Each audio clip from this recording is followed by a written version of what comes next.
कहानी की शुरुआत में हम एक डरे हुए आदमी को कुछ लोगों से बचकर भागता हुआ देखते हैं, मगर फिर जैसे ही वो एक जगह पर आकर छुपता है तो तभी बदकिस्मती से उसके फोन की घंटी बजने लगती है। जो सुन वो लोग जो उसके पीछे पड़े हुए थे उसे देख लेते हैं, फौरन ही आकर उसे पकड़ लेते हैं और सीधा अपने बॉस के पास ले आते हैं, जो एक काफी खतरनाक आदमी था। वो आदमी बार बार बॉस से कहता है कि देखो मैंने उस लड़की सोफिया को नहीं देखा, तो प्लीज मुझे छोड़ दो, जाने दो। लेकिन वो बॉस उसकी बातों का जरा भी यकीन ना करते हुए उसे चाकू से मार देता है। फिर तभी वो उसकी आदमी की कॉल उसके पास आती है, जो बताता है कि मुझे सोफिया के बारे में जानकारी मिली है, मुझे पता चल गया है कि वो कहाँ है। वो अपने बॉस को सोफिया की जगह के बारे में बताता है, जो सुन उसका बॉस खुश हो जाता है। इसके बाद उसी लड़की सोफिया को उसके दोस्त के साथ दिखाया जाता है, जहाँ दोनों एक साथ बहुत खुश थे, क्योंकि दोनों एक दूसरे को बहुत पसंद करते थे और जल्द शादी करने वाली थी। असल में वो खतरनाक आदमी यानी उन लोगों का बॉस एक ड्रग डीलर है, यानी जो ड्रग्स बेचता खरीदता है, जिसके साथ पहले सोफिया काम करती थी, जहाँ दोनों पहले एक दूसरे को पसंद भी करते थे और शादी भी करने वाली थी। लेकिन फिर एक दिन ड्रग डीलर के खराब और घटिया ड्रग को लेने की वजह से सोफिया की दोस्त की मौत हो गई, जिससे सोफिया को काफी सदमा पहुंचा। इसीलिए उसने ड्रग डीलर का साथ छोड़ दिया, जिसके बाद वो खुद भी हमेशा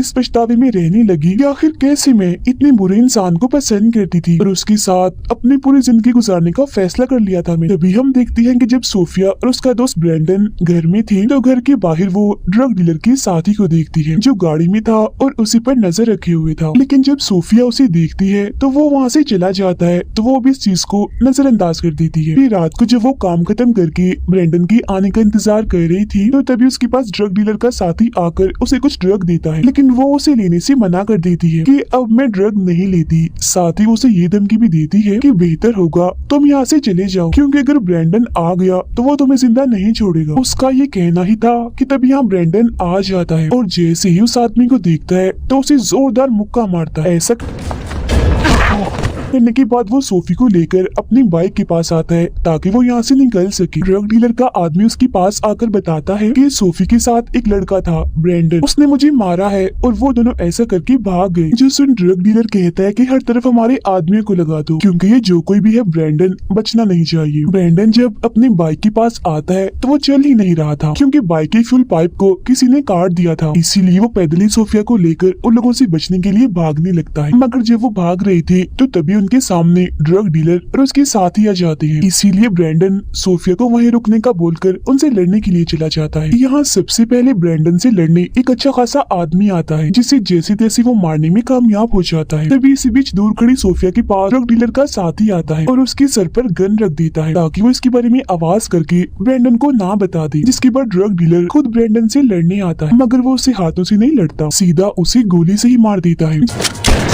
जिससे फौरन ही ब्रेंडन नीचे गिर जाता है। जो देख सोफिया भी दुखी हो गई थी और रोने लगती। इसके बाद ड्रग डीलर सोफिया से कहता है कि आखिर ब्रेंडन में तुम्हें ऐसा क्या दिखा जो तुम मुझे छोड़कर इसके पास आ गई। पर जो भी है, अब की बात तुम इसे दोबारा कभी नहीं देख पाओ, क्योंकि मैं बची कुछ उसकी सांसें भी उससे छीन लूंगा और तुम मेरे साथ रहोगी। कल ही हम इस शहर को छोड़ के चले जाएंगे। इतना कहते ही वो सोफिया को जबरदस्ती अपने साथ ले जाता है, लेकिन उनके जाने के बाद उसका साथी ब्रेंडन को 2-3 गोलियां और मार देता है, ताकि उसकी बचने की कोई भी उम्मीद ना रहे। जहाँ होता भी बिल्कुल ऐसा ही है, ब्रेंडन की फौरन ही मौत हो जाती है। जिसके बाद डीलर का साथी वहीं रखा एक लकड़ी का पंपकिन ब्रेंडन के सर पर मारकर वहाँ से चला जाता है। अब कुछ वक्त के बाद आसमान से हम एक काफी बड़े पंपकिन को आता हुआ देखते हैं।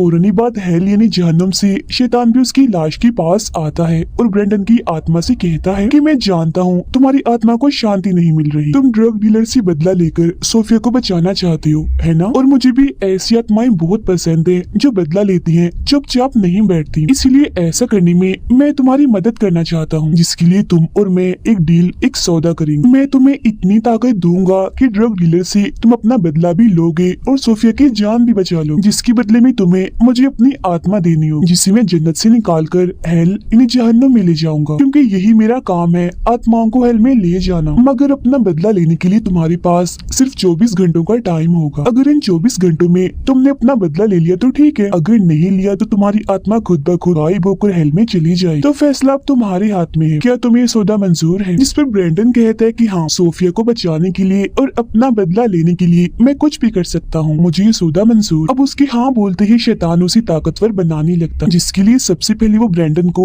एक खतरनाक हाथ का कवर देता है जो बिल्कुल किसी ग्लव जैसा था, लेकिन वो किसी हथियार जैसा था, लोहे का था और नोकदार भी था। और जिस पंपकिन से ड्रग डीलर के आदमी ने ब्रैंडन को मारा था, वो उसके बीज की मदद से उसके लिए पंपकिन का एक काफी बड़ा हेलमेट बना देता है, जिसे जैसे ही शैतान हाथ लगाता है तो उसमें आग जल जाती है। फिर ब्रैंडन से वो कहता है कि जब भी तुम्हें गुस्सा आएगा तो फौरन ही तुम्हारे सर पर ऐसे ही जलता हुआ पंपकिन आ जाएगा, जिससे तुम्हारी ताकतें और भी बढ़ जाएंगी। अब दोनों हथियार मिलने के बाद वो उन्हें चलाने की कोशिश करने लगता है, लेकिन ब्रैंडन को हाथ पर लगा वो हथियार वाला कवर चलाने ही नहीं आ रहा। तब उसे सिखाने के लिए शैतान उस आदमी को जिसे ब्रैंडन ने मारा था उसे जिंदा कर देता, ताकि ब्रैंडन बार बार उसे मारकर अपनी प्रैक्टिस कर सके और सीख सके कि कैसे इस हथियार को चलाना। अब ये सारी चीजें छुपकर ड्रग डीलर का साथी भी देख लेता है, जो अपना मोबाइल यहाँ पर भूल गया था और अब लेने आया था। वो ये सारा नजारा देखकर काफी हैरान रह जाता है। अब ब्रैंडन बार बार प्रैक्टिस कर रहा था, जैसे गुस्सा करके पंपकिन जला रहा था और हाथ वाले हथियार को भी इस्तेमाल कर रहा था। अब यहाँ शैतान उसे बताता है कि मैंने तुम्हारी आत्मा को वापिस से तुम्हारे जिस्म में डाल दिया है, तो तुम्हें पूरा ख्याल रखना है, खुद को बचाना है, क्योंकि अगर तुम्हें गोली लगी तो तुम इतने कमजोर पड़ सकती हो कि तुम्हारी मौत भी हो सकती है। इसके साथ 24 घंटों तक जिंदा रहने के लिए तुम्हें लोगों का खून भी पीना होगा, क्योंकि वो बिल्कुल तुम्हारे खाने की तरह ही काम करेगा और तुम्हें ताकत भी देगा। और जिस जिस इंसान को तुम इस हाथ वाले हथियार से मारोगे उसकी आत्मा भी सीधी हेल में जाती रहेगी, जिससे मुझे ही फायदा होगा। इतना कहते ही शैतान बिजली की एक कड़क के साथ ही वहाँ से गायब हो जाता है। अब इसके बाद जैसे ब्रैंडन अपनी बाइक के पास वापस आता है तो वो फ्यूल पाइप जो किसी ने काट दिया था वो अपने आप से ही जुड़ जाता है, इसीलिए उसके ऊपर बैठकर सोफिया को बचाने के लिए निकल पड़ता है। उधर ड्रग डीलर सोफिया को अपने घर लाकर कमरे में बंद करवा देता है। तभी ड्रग डीलर के पास उसका वही साथी आता है और उसे बताता है कि मैंने ब्रैंडन को देखा है, वो दोबारा से जिंदा हो गया है और काफी अजीब भी, और किसी अनजान आदमी ने उसे अलग ही तरह की ताकतें दे दी है। वो पहले जैसा नहीं रहा,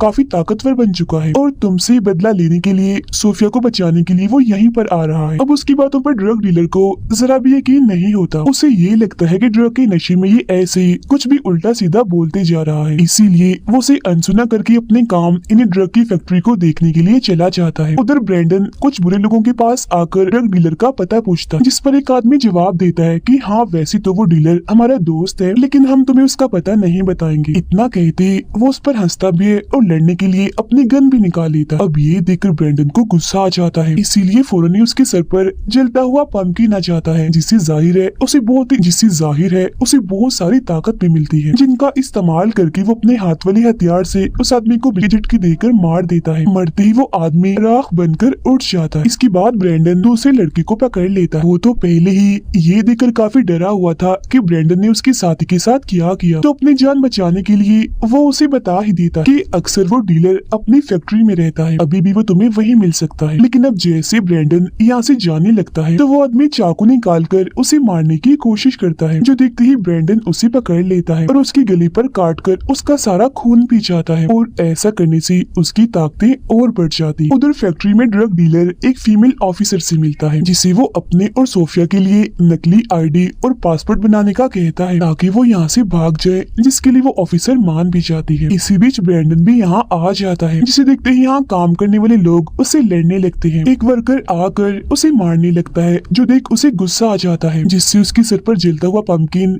एक बार फिर आ जाता है। साथ ही वो अपने हाथ वाले हथियार से बिजली भी निकाल रहा था। ये देख उस वर्कर की हालत खराब हो जाती है और वो बचकर भाग जाता है। इसके बाद ब्रैंडन सीधा ड्रग डीलर के कमरे में आ जाता है, लेकिन वो वहाँ नहीं था। लेकिन फिर तभी चुपके से वो वहाँ पर आ जाता है, क्योंकि शोर तो उसने पहले ही सुन लिया था और उसे पता भी चल गया था कि ब्रैंडन अभी जिंदा है और वो ही आया। वो यहाँ फौरन उस पर हमला करके उसे गोली मार देता, जिससे ब्रैंडन कमजोर पड़ने लगता है। अब उसकी ऐसी हालत देखकर वो डीलर यहाँ से चला जाता है। अब हिम्मत करके ब्रैंडन दोबारा उठता है और उस ऑफिसर से डीलर के घर का पता पूछता है, लेकिन वो उसी बातों में उलझा लेती है और ठीक से कुछ भी नहीं बताती। अब इस बात से ब्रैंडन का दिमाग खराब हो जाता है। वो उस पर एकदम से झपट कर उसका भी सारा खून जाता है, जिसके बाद जब वो ऑफिसर की डायरी देखता है तो आखिरकार उसे डीलर के घर का पता चल जाता है, क्योंकि डीलर ने वो पता नकली पासपोर्ट बनवाने के लिए लिखवाया था। उधर हम सोफिया को कमरे में बंद देखते हैं, जो अगले ही पल चाकू से खिड़की का ताला खोलकर बाहर आ जाता है। बाहर ड्रग डीलर अपने साथियों से कह रहा होता है कि बेशक ब्रैंडन जिंदा हो गया, लेकिन उसके लिए एक मुसीबत भी है, और वो ये कि वो सिर्फ 24 घंटों के लिए ही जिंदा रह सकता है। इसीलिए मैं सोफिया को यहाँ से लेकर काफी दूर जा रहा हूँ, ताकि जब तक ब्रैंडन हमें ढूंढता हुआ वहाँ पहुँचे तो उसका 24 घंटों का टाइम पूरा हो जाए। अब ये सारी बातें छत पर खड़ी सोफिया भी सुन लेती और ये जानकर उसे काफी खुशी होती है कि ब्रैंडन अभी भी जिंदा है। लेकिन जब वो उसके पास जाने के लिए घर से भाग रही थी तो तभी डीलर का साथी उसे देख लेता है। वो बाकियों को आवाज लगाकर वहाँ बुला लेता है और सोफिया को पकड़वा देता है। उसके बाद ब्रैंडन भी डीलर के घर पहुँच जाता है, लेकिन वहाँ उसे डीलर का सिर्फ एक नोट मिलता है, इसके अलावा और कुछ भी नहीं। उस पर लिखा हुआ था कि सोफिया तुम्हें बहुत याद करती है और अगर तुम उसे दोबारा पाना चाहते हो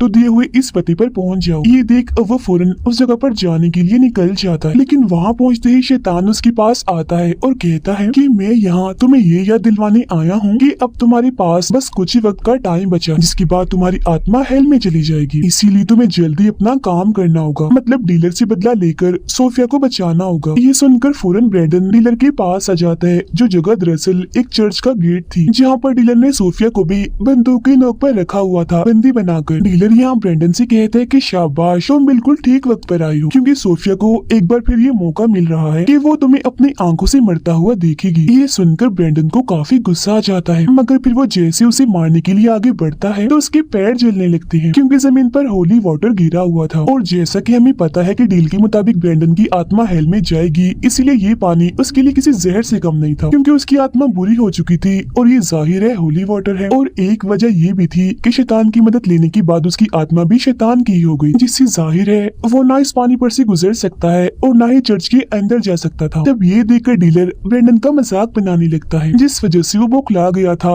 उसे अब जैसे गुस्सा आता है तो उसके सर पर जलता हुआ पंपकिन आ जाता है, मगर फिर जैसे वो अपने हाथ वाले हथियार से डीलर को बिजली लगाकर मारने का सोचता है तो तभी उसका साथी भी प्रीस्ट को लेकर बाहर आ जाता है, जिसने प्रीस्ट को बंदी बनाया हुआ था। प्रीस्ट ब्रैंडन पर होली वाटर डालकर और कुछ मंत्र पढ़कर उसे तकलीफ देने और कमजोर करने लगता है। तब ये देखकर डीलर ब्रैंडन को ताना मारता है कि क्या फायदा हुआ तुम्हारी आत्मा को शैतान से सौदा करने पर, अब हो भी क्या सकता है और तुम्हें फिक्र करने की कोई भी जरूरत नहीं है। तुम यही चाहते हो ना कि सोफिया हमेशा खुश रहे, तो तुम्हारी ये ख्वाहिश मैं पूरी कर दूंगा, मैं इसे बहुत खुश रहूंगा। तो ब्रैंडन अपनी बाइक जो उसकी पसंदीदा थी उसकी चाबी सोफिया को देते हुए कहता है कि ये मेरी आखिरी निशानी है, इसे हमेशा संभाल के रखना। ना कहते ब्रैंडन की 24 घंटों का टाइम पूरा हो जाता है। फौरन बाद जमीन फाड़ कर वहाँ एक काफी बड़ा हाथ बाहर आता है, जो ब्रैंडन को वहाँ से लेकर कहीं गायब हो जाता है, क्योंकि वो उसे हेल में ले गया था। ये देख प्रीस्ट डीलर को कहता है, अरे ये तो शैतान था, ये अच्छी बात नहीं है, इसके बारे में मुझे बाकियों को बताना होगा। जो सुन डीलर को गुस्सा आ गया था, इसीलिए वो प्रीस्ट पर गोली चलाकर उसे मार देता है, ताकि इस सब के बारे में और किसी को पता ना चल सके। लेकिन जैसे ही वो पीछे मुड़ता है तो देखता है कि सोफिया यहाँ से भाग चुकी है, जो देख उसे और भी गुस्सा आ जाता है, इसीलिए वो उसे ढूंढने के लिए निकल जाता है। सोफिया ब्रैंडन की बाइक पर बैठकर उसी पुल पर आ जाती है जहाँ ब्रैंडन की मौत हुई थी। वो आवाज लगाकर शैतान को बुलाती है और कहती है कि तुम ऐसे ब्रैंडन को हेल में नहीं ले जा सकते, उसे मुझे वापस करो। ये सुनते ही शैतान वहाँ आता है और उसे कहता है कि ब्रैंडन को वापस पाने के लिए तुम उसे किस चीज का सौदा कर सकती हो। जिस पर सोफिया कहती है, ब्रैंडन को बचाने के लिए मैं अपनी आत्मा का सौदा करने के लिए तैयार हूँ। जिस पर शैतान फौरन ही मान जाता है। वो सोफिया को भी वही खतरनाक हाथ वाला कवर देकर 24 घंटों का टाइम देता है, जिसमें वो ड्रग डीलर को मार सके। इसके बाद वो यहाँ से गायब हो जाता है। इतनी ही देर में ब्रैंडन दोबारा से जिंदा होकर वहाँ आता है, जिसे देखकर सोफिया एकदम खुश हो जाती है। तब इतनी ही देर में डीलर के साथी भी यहाँ पर आ जाते हैं, जिन्हें देखकर सोफिया ब्रैंडन को एक जगह पर छुपने का कहकर उनसे लड़ने चाहती है, क्योंकि अब उसके पास कोई ताकत नहीं है। वो पहले की तरह ही एक सादा सा आम इंसान बन गया था। सोफिया अपने हाथ की मदद से बिजली के झटके लगाकर डीलर के दोनों साथियों को ही मार देती है, जिसके बाद उसे लड़ने डीलर का वही साथी आता है जो उसकी बहुत करीबी था, मगर सोफिया उसे भी सिर्फ अपने हाथ से ही मार देती है। अब जहाँ ब्रैंडन छुपा था वहाँ चुपके से डीलर आकर उस पर गन तान देता है, लेकिन तब तक सोफिया भी यहाँ पर आ रही थी, जिसे देखकर चालाकी से ब्रैंडन साइड पर हट जाता है। सोफिया भी डीलर को बिजली के झटके लगाकर काफी हद तक जख्मी कर देती है, इसीलिए वो नीचे गिर जाता है। ये देख दोनों ही काफी खुश हो जाते हैं और फौरन ही एक दूसरे को गले से लगा लेते हैं। तभी हम देखते हैं कि डीलर में अभी भी थोड़ी बहुत जान बची है। वो फौरन ही उठता है और गन से सोफिया पर गोली चला देता है, जिससे वो काफी जख्मी हो गई थी। ये देख ब्रैंडन को काफी गुस्सा आ जाता है, तो वो अपना पूरा गुस्सा होता है उस पर निकालकर उसे काफी मारता है, जिसके बाद सोफिया अपनी ताकत लगाकर डीलर को जलाकर राख कर देती है। इसके बाद ब्रैंडन सोफिया के पास आता है जो अपनी आखिरी सांसें गिन रही थी। इस वजह से ब्रैंडन को काफी बुरा लगता है, उसे गुस्सा भी आ गया था, इसीलिए वो शैतान को काफी बुरा भला कहकर वहाँ बुलाता है। वो ये भी कहता है कि आखिर सोफिया के बदले तुमने मुझे वापस से जिंदा क्यों किया। और नहीं सोफिया यहाँ अपना दम तोड़ देती है और राख में बदलकर गायब हो जाती है, क्योंकि वो भी दरअसल अब हेल में चली गई। फिर उसके गायब होते ही वहाँ शैतान आता है, जिसे ब्रैंडन कहता है कि मुझे कोई ऐसा रास्ता बताओ जिसे मैं हमेशा ही सोफिया के साथ रह सकूं। जिस उन शैतान कहता है कि हाँ, एक रास्ता ऐसा है जो कल की ऐसा मुमकिन हो सकता है, और वो ये कि अगर तुम हमेशा मेरे लिए काम करो और लोगों की आत्मा मुझे ला कर दो तो सोफिया के साथ रहने का मौका मैं तुम्हें दे सकता हूँ। जिस पर ब्रैंडन खुशी खुशी राजी भी हो जाता है, जिसके बाद जलते हुए पंपकिन के साथ बुरे लोगों को मारने और उनकी आत्मा को इकट्ठा करने के लिए वो निकल जाता है। उसके जाते ही ये कहानी भी इधर ही खत्म हो जाती है।